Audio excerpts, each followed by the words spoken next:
जय गुरु जी, शुक्राना गुरु जी। जय गुरु जी, संगत जी। संगत जी, इस चैनल के माध्यम से जो सत्संग आपको सुनाए जाते हैं, वो सत्संग आप जैसी संगत के माध्यम से ही मेरे तक पहुँचते हैं और गुरु जी की आज्ञा से मैं आपको वो सत्संग सुनाती हूँ। जय गुरु जी, शुक्राना गुरु जी। गुरु प्यारी संगत, आज का जो सत्संग हमारे पास आया है, वो फरीदाबाद से एक आंटी का आया है। आंटी जी अपना सत्संग लेटेस्ट संडे को जो उनके साथ हुआ, वो हम गुरु प्यारी संगत के साथ शेयर करना चाहते हैं। आंटी जी लिखते हैं कि वो अपने सत्संग को सुनाने से पहले गुरु जी के मंत्र जाप से शुरू करेंगी। ओम नमः शिवाय, शिव जी सदा सहाय। ओम नमः शिवाय, गुरु जी सदा सहाय। आंटी जी लिखते हैं कि ये ज्यादा पुराना सत्संग नहीं है। संडे को बड़े मंदिर गए थे अपने हस्बैंड के साथ। काफ़ी टाइम से आंटी जी का बेटा को बहुत ज़्यादा तबीयत खराब हो रही थी और वो ठीक से रात को सो नहीं पा रहा था, क्योंकि वो उसको प्रॉब्लम अस्थमा की है। तो इस वजह से ना दिन तो ठीक है पर रात में उसको ज़्यादा परेशानी होती है। आंटी जी लिखते हैं कि वो घर पर बैठे हुए जपजी साहब का पाठ कर रहे थे। इतने में अचानक आंटी के मन में भाव आया कि आज गुरुजी के मंदिर चलते हैं। उन्होंने अपने अंकल से गुरुजी के मंदिर जाने के लिए कहा, तो अंकल ने कहा हाँ चलो मंदिर चलते हैं। आंटी के घर में गुरुजी का जल प्रसाद भी खत्म हो गया था, क्योंकि वो बेटे को जल प्रसाद के जरिए ही दवाई दे दी है। आंटी जी लिखती हैं शाम को 6 बजे के बाद वो और अंकल दोनों गाड़ी पे अपनी गुरुजी के मंदिर के लिए निकले और रास्ते भर आंटी गाड़ी में बैठी हुई ओम नमः शिवाय, शिव जी सदा सहाय, ओम नमः शिवाय, गुरु जी सदा सहाय का जाप करती हुई जा रही थी। आंटी जी के मन में ये था कि आंटी जी अपने बेटे की कुछ रिपोर्ट्स थी वो, और उसकी जो मेडिसिन का डब्बा बनाया है आंटी ने, जो बॉक्स बनाया है, वो अपने साथ लेकर गई थी कि वो गुरु मंदिर में जाकर गुरुजी से जो बच्चे की मेडिसिन है, आंटी जी के भाव ये थे कि गुरुजी के मंदिर जाएंगी तो जल प्रसाद भी लेकर आएंगी और हो सका तो वहां पर रिक्वेस्ट करेंगी सेवादारों से कि आप थोड़ा सा ही प्रसाद मेरे बेटे के लिए दे दीजिए, चाहे एक रोटी प्रसाद ही मिल जाए। आंटी इस भाव से घर से निकले थे। आंटी और अंकल जब घर से निकले तो उनकी गाड़ी का पेट्रोल एकदम फुल था। आंटी ये बताती हैं, आंटी बताती है भाटी माइंस की तरफ से ही वो ऑलवेज गुरुजी के मंदिर जाती हैं। अब जैसी गुरुजी के मंदिर का वो जो चौराहा है जहाँ पे पेट्रोल पंप लेफ्ट में पड़ता है और गुरुजी के मंदिर जाने के लिए राइट में टर्न करते हैं, उससे करीबन 1 से 1.5 किलोमीटर पहले ही उनको पीछे से किसी ने आवाज दी कि भाई साहब, भाई साहब। बताते हैं कि उनके हस्बैंड ने टर्न करके देखा, आंटी ने भी टर्न करके देखा, तो जो पीछे आवाज दे रहे थे भैया, उन्होंने कहा कि आपकी गाड़ी में से बहुत तेज पेट्रोल निकल रहा है। और आंटी ने जब पलट कर देखा तो सच में नीचे बहुत सारा पेट्रोल बह रहा था। आंटी और अंकल बहुत बहुत ज्यादा डर गए थे। आंटी ने भी देखा और अंकल ने भी देखा। अंकल भी घबरा गए और आंटी भी घबरा गई कि इतना सारा पेट्रोल निकल रहा है, पता नहीं हम पहुंच भी पाएंगे कि नहीं मंदिर तक। और बिल्कुल बीचों बीच आंटी को और अंकल को ये भाव आया कि इतना पेट्रोल जा रहा है, इससे तो हम मंदिर तक भी नहीं पहुंच पाएंगे, और गाड़ी ठीक करने वाला भी जो मैकेनिक होता है वो भी मिलेगा कि नहीं मिलेगा, क्योंकि वो संडे का दिन था। रास्ते में कई जगह आंटी और अंकल उसी स्पीड के ऊपर गाड़ी को दौड़ाते जा रहे थे और देखते जा रहे थे कि कोई मैकेनिक, मोटर मैकेनिक की शॉप खुली हो तो वो अपने गाड़ी को चेक करवा लें कि उसमें क्या प्रॉब्लम आई है। गुरु प्यारी संगत, आंटी जी बताते हैं कि जैसे ही वो उस चौराहे के पास पहुंचे जहां पर लेफ्ट में जाते हैं तो पेट्रोल पंप आता है और राइट में जाते हैं तो गुरु जी का मंदिर आता है, तो उस चौराहे पे पहुंचते, तिराहे पे पहुंचते ही अंकल ने फटाफट है ना एक बिल्कुल फ्रंट में ही जो वो तिराया है उसके फ्रंट में ही देखा तो एक गाड़ी वाले की दुकान थी। फटाफट अंकल उस शॉप पे पहुंचे आंटी के साथ, तो वो बोला कि भैया पेट्रोल तो बहुत ज्यादा है पर मैं गाड़ी ठीक नहीं करता, आप सामने वो शॉप है उसके पास चले जाइए। अंकल ने फटाफट गाड़ी फिर से स्टार्ट करी और वहां शॉप तक पहुंचे। तो शॉप पे पहुंचे तो जो शॉप पे बंदा था, जो शॉप पर मैकेनिक ने देखा, आंटी तो घबरा गए कि अभी तो बेटे की तकलीफ चल रही है, सब चल रहा है, इसमें इतने पैसे जा रहे हैं, हम मंदिर आए थे गुरुजी के पास, पर गुरुजी पता नहीं रास्ते में गुरुजी ने हमारा कौन सा कष्ट काटने के लिए ये तकलीफ दी। आंटी बार बार मैकेनिक से पूछे जा रही थी, भैया इसमें कितने पैसे लगेंगे, भैया इसमें कितने पैसे लगेंगे। तो उसने कहा, मैकेनिक भैया ने बोला नहीं इसमें पैसे कुछ भी नहीं लगेंगे, बस टूटी है, जहाँ से ये झटके से पाइप टूटा है इसका, जहाँ से पेट्रोल लीक कर रहा है, मैं वहां से उस पाइप को काट के और जॉइंट लगा दूंगा। फिर भी आंटी जी पूछी जा रही, अब भैया जी इसमें पैसे कितने लगेंगे भैया जी। आंटी को लगा एक बड़ा खर्चा आ गया। उन्होंने कहा कुछ नहीं लगेंगे, सिर्फ 50 रुपीज लगेंगे। मैकेनिक का इतने कहते ही आंटी जी लिखते हैं कि मेरी सांस में सांस आई कि मुझे लगा था कि एक बहुत बड़ा खर्चा आ गया है गाड़ी के अंदर, और हम तो गुरुजी के पास अपने बेटे की मेडिसिन और उसकी रिपोर्ट्स को ब्लेस कराने लाए थे, और यहाँ पे तो सब कुछ उल्टा हो गया। इतने में क्या हुआ, भैया ने, मैकेनिक भैया ने सब कुछ ठीक कर दिया।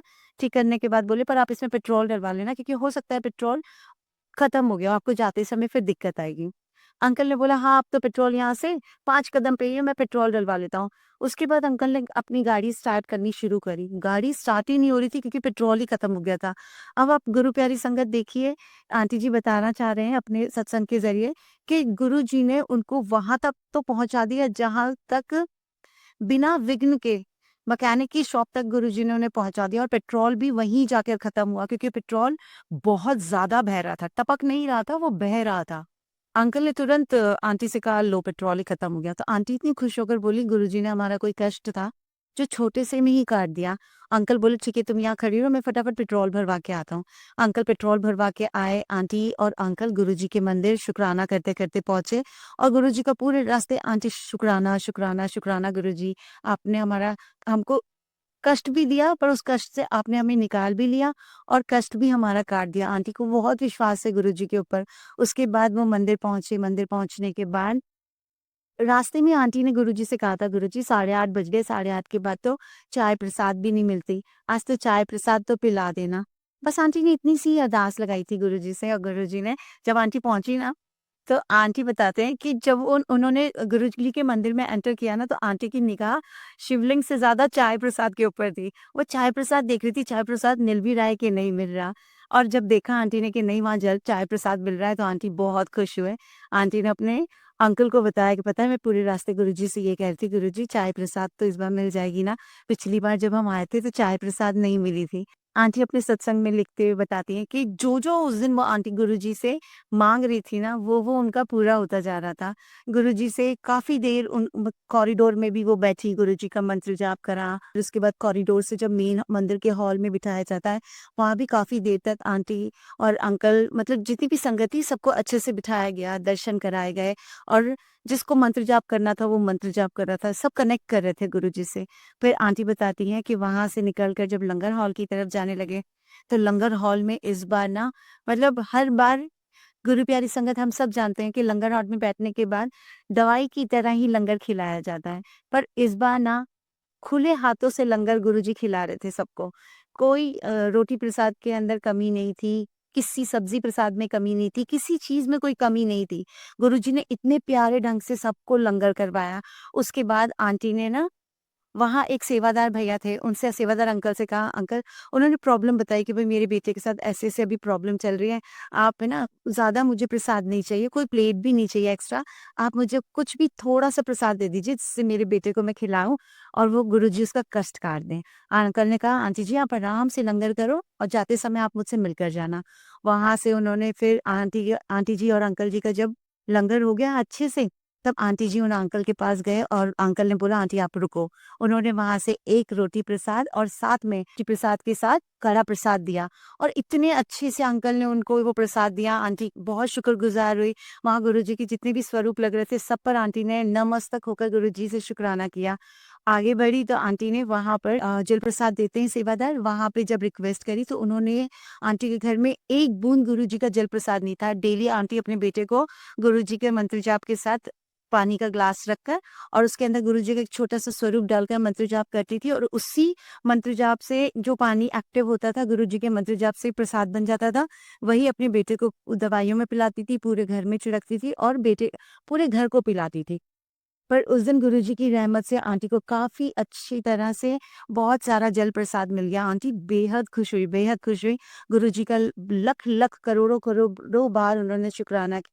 उसके बाद जब आगे निकले, तो आंटी ने एक आंटी को कहा कि आंटी, मेरे को है ना, मैंने पिछले साल गुरुजी के यहाँ पे अपना नाम लिखवाया था सेवा के लिए, तो अगर इस बार कुछ हो सके, तो उन्होंने कहा, आपने नाम लिखवा रखा है?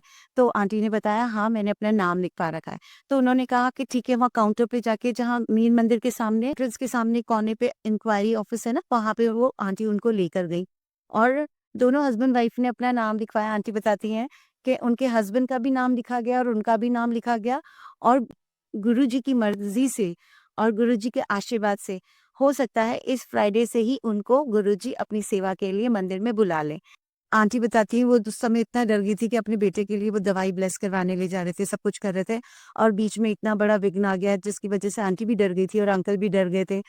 पर आंटी बताती है कि आज मैं गुरुजी का अनंतम शुक्राना करती हूँ, शुक्राना, शुक्राना, शुक्राना, कोटि-कोटि शुक्राना मेरे मालिक, कोटि-कोटि शुक्राना। आपने इतने कष्ट लाए हमारी ज़िंदगी में पर उस कष्ट को काटा भी आपने। इतनी शांति से वो कष्ट आया और शांति से ही निकल गया। आंटी ने घर वहाँ से फिर आंटी जी गुरुजी का शुक्राना करके निकले, अंकल और आंटी और अपने घर पे 11:30 बजे तक पहुँच गए थे। आने के बाद आंटी ने अपने बेटे को जल प्रसाद दिया और जो मेडिसिन्स उसकी थी, जो ब्लेस हुई थी, वो मेडिसिन्स आंटी ने दी।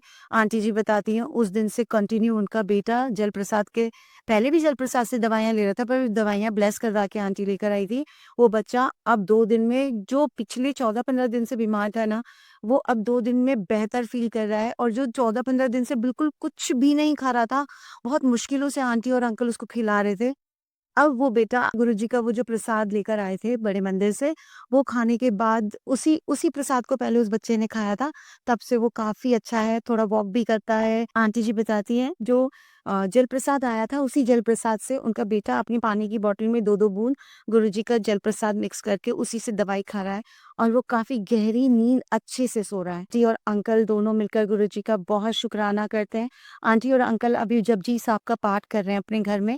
जब भी उनको मौका मिलता है वो जपजी साहब का पाठ करते हैं गुरुजी के सामने बैठकर और गुरुजी से ये कहते हैं कि गुरुजी जिस तरह से आपने हमें अपनी तकलीफों से निकाला, मेरे बेटे को आपने हेल्थ ब्लेस कर रहे हो, उसी तरह से जितने भी बच्चे इस सत्संग के ज़रिए आंटी जी जितने भी बच्चों के लिए प्रार्थना माँग रही हैं, अरदास लगा रही हैं, आप भी उनके बच्चों को इसी रहमत के साथ ठीक कीजिए। आंटी सबका शुक्राना करती हैं। आंटी चाहती थी कि मैक्सिमम लोगों तक उनका ये सत्संग पहुँचे। आंटी जी और अंकल ये कहते हैं कि हमें ये विश्वास है कि अगर हम पर प्रलय आता भी है ना, कोई परेशानी आती भी है, तो वो कष्ट आ तो रहा है, पर वो कष्ट कैसे चला जाता है, कुछ पता ही नहीं चलता। एक हवा के झोंके की तरह एक कष्ट आता है और वो कष्ट अपनी दिशा बदलकर किस तरफ चला जाता है, उनको पता ही नहीं चलता। जी और अंकल की तरफ से सारी गुरु प्यारी संगत को जय गुरु जी, शुक्राना गुरु जी। आंटी अपना सत्संग यहीं पे समाप्त करते हुए गुरु प्यारी संगत को भी विश्वास दिलाना चाहती हैं कि जितना विश्वास आप गुरुजी पे करोगे, जितना डेडिकेशन आप गुरुजी पर छोड़ोगे, उतनी ही जल्दी आपके घर में सब कुछ अच्छा होना शुरू होगा। बस आप ये कहना शुरू कीजिए कि हम बहुत छोटे हैं, हम आपके सामने बहुत छोटे हैं। इस दुनिया को आप चला रहे हो, बहुत अच्छे से चला रहे हो, तो मेरा छोटा-सा परिवार, मेरा छोटा-सा घर आप और भी अच्छे से चला सकते हो। मैं तो आपके सामने जितनी भी संगत है वो यही कहेगी कि गुरुजी हम तो आपके सामने बहुत छोटे हैं। आपने ही हमारे अंदर आत्मा फूँकी है, आपने ही हमारे अंदर जान फूँकी है, साँसें फूँकी हैं तो सब कुछ आपको पता है। जब आप इतने महाशिव हो तो हमारे घर को चलाना भी आपका काम है। गुरुजी के सामने हथियार डाल दीजिए, देखिए फिर गुरुजी कैसे आपकी नहीं सुनते। गुरु प्यारी संगत बस मैं अपना ये सत्संग यहीं पे समाप्त करती हूँ और आप सबसे प्यार भरा जय गुरु जी। जय गुरु जी, शुक्राना गुरु जी। ओम नमः शिवाय, शिव जी सदा सहाय। ओम नमः शिवाय, गुरु जी सदा सहाय। आंटी जी, आपका सत्संग बहुत, बहुत ही अच्छा है। हम पूरी गुरु संगत को जानकर बहुत खुशी हुई कि आप जिस विश्वास के साथ गुरुजी के यहाँ गए थे, गुरुजी ने आपके उस विश्वास को संपूर्ण तरह से पूरा किया। आपके बेटे को जल्द से जल्द वो क्योर कर रहे हैं। ऐसे ही गुरु प्यारी संगत में जितने भी लोग हैं, जो अभी तकलीफ से गुज़र रहे हैं, चाहे वो किसी भी तरह की तकलीफ हो, फाइनेंशियली हो, मेंटली हो या फिर और भी किसी तरह की परेशानी हो जिससे वो हेल्थ वाइज़ हो, वेल्थ वाइज़ हो, गुरुजी आप सबकी अरदास सुनेंगे। बस आप गुरुजी पे विश्वास बनाए रखिए। गुरु प्यारी संगत आपको पता है इस चैनल के माध्यम से मैं गुरुजी की आज्ञा से आप सब तक गुरुजी की संगत में जितनी भी गुरुजी ने उनके साथ चमत्कार किए हैं, ब्लेसिंग्स दी हैं और उनकी ज़िंदगी में रहमतों की बारिश की है, वो सत्संग आप तक पहुँचाती हूँ। आप लोगों के पास भी अगर कोई सत्संग है, तो आप डिस्क्रिप्शन के अंदर मोबाइल नंबर दिया है और मेल आईडी दी है। आप अपनी आवाज़ में रिकॉर्ड कर कर या लिखकर मेल आईडी के थ्रू या व्हाट्सएप के थ्रू हम तक पहुंचा सकते हैं। आपके प्यारे सत्संग को जब भी हम शेयर करेंगे गुरु प्यारी संगत के साथ, तो आपको इन्फॉर्म कर दिया जाएगा। आज से इस चैनल के माध्यम से ना हम आखिरी में उन सभी के लिए गुरुजी के साथ अरदास लगाएंगे कि गुरुजी इस वक्त जितने भी लोग परेशानी से चल रहे हैं, किसी के घर में उनके प्यारे और दिल के करीब लोग बीमार हैं, आप प्लीज़ उनको जल्द से जल्द ठीक कीजिए। किसी को नौकरी की परेशानी है, किसी को फाइनेंशियली कोई परेशानी है, किसी को कोई दुःख है, अगर आपने अपनी संगत को प्यार से जोड़ा है अपने साथ, तो उनके विश्वास को भी बनाए रखना, उनकी अरदास सुनना, उनकी प्रार्थनाएँ सुनना, प्रार्थनाओं के जवाब देना, ब्लेसिंग्स भर-भर के हर घर में देना। सबसे मेरी यही प्रार्थना है, जितने भी लोग इस चैनल के माध्यम से जुड़े हैं, आप जब ये सत्संग सुनते हैं, तो आगे भी इस सत्संग को अपने अपनों के साथ इसे शेयर कर सकते हैं, जिससे वो भी गुरु जी के चरणों से जुड़ें और गुरु जी पे उनका भी विश्वास हो। आपको भी लोगों को जोड़ने से ना, गुरु जी के साथ उनके विश्वास में जोड़ने से आपको बहुत सारी ब्लेसिंग्स मिलती है, पता है ना? तो जितना हो सके आप अपने सत्संग को भी शेयर करें और अपने अपनों को भी सत्संग शेयर करें। जय गुरु जी, शुक्राना गुरु जी। आज के सत्संग को हम यहीं विराम देते हैं। कल फिर एक नए सत्संग और विश्वास के साथ हम आपसे जुड़ेंगे। जय गुरु जी, शुक्राना गुरु जी।